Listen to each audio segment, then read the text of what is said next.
And I turned over and started to fall asleep. And the next thing I knew, they're coming in and stabbing me in the thighs. And I started shaking from the medicine that they were giving me. Please just save my baby. Please just save my baby. Boom, I was out. My grandparents are Holocaust survivors from Germany. My grandfather was a survivor, and he was also a liberator. He liberated Dachau, seeking justice for Nazi war crimes.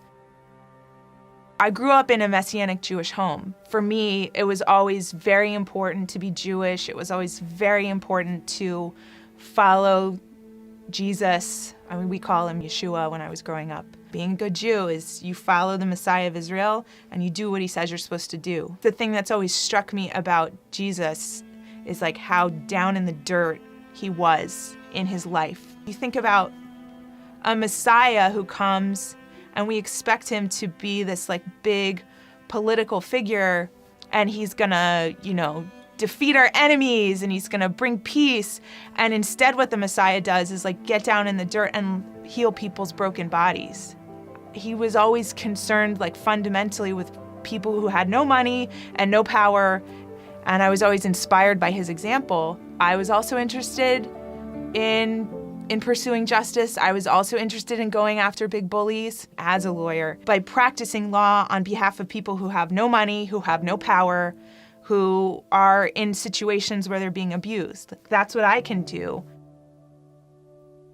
I went to Thailand and got drawn to an organization that was working on the human trafficking issue. So I was working with these social workers and investigators who were looking into cases of human trafficking. So what I ended up doing for months and months was just sitting in a dark room looking at this revolting footage of children being sold for sex in brothels to bring some measure of justice to the situation. I was just amazed to find that this was something that I had a capacity for, and it was something that would get me out of bed in the morning, and it was something that, it was something meaningful. When your life is going really well and you're making lots of money and your career is flying high and you're in a great relationship and everything's good, you don't need God. What do you need God for? I did all that. I'm so smart and special, I did it. That's kind of the attitude that I had developed. I was so excited to be a mom, and I hated being pregnant, and I wanted him out of me. Got to the hospital, everything seemed to be going fine, and I turned over and started to fall asleep.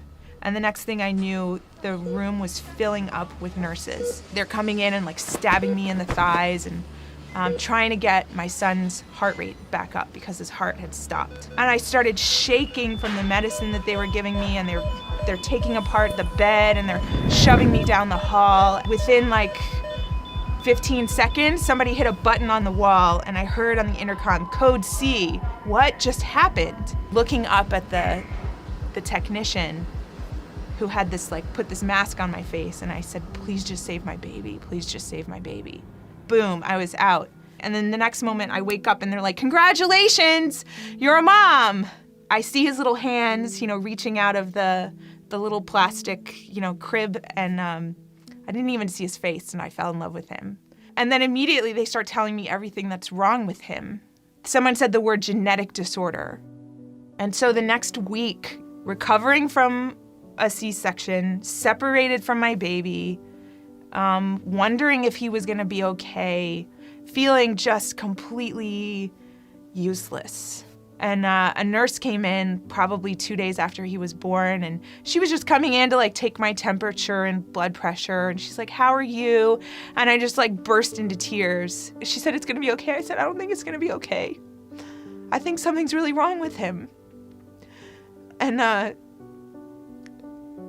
felt, I was at one of the darkest moments of my life. I felt so helpless, and I cried out to God, and I was like, God, what are you doing? Why did this happen to me?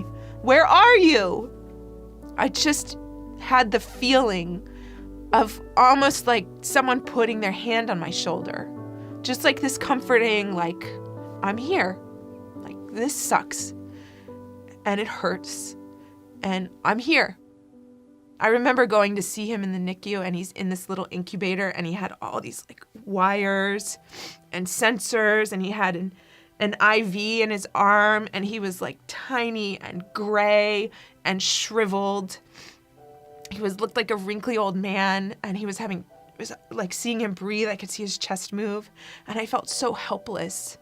Before I had my son, I kind of thought of myself as like a Wonder Woman. Like, oh, there's nothing I can't do, women rock, like everything is just a challenge, an obstacle to be overcome. And when I had my son, I realized like, I'm not in control. I'm not in control of my body. I'm not in control of what's happening with my child. This is all an illusion that I have control over really like anything. Like fundamentally, like I'm gonna have to depend on God. I literally, like, God gave me this child, and he came out of me, and I like had to give him right back and be like, here you go, keep him alive because I can't. You realize like I literally can't even get it from 1 minute to the next without God's help. 5 days later, I got to leave the hospital with him like in my arms and put this tiny little person in the car seat and, and go home. Thank God everything actually turned out to be okay. Every little issue that my son had, it all cleared up, in the space of that week. I have felt in times of immense sorrow and struggle and suffering, God was there. When people are going through the most horrific trauma in their lives, God is there.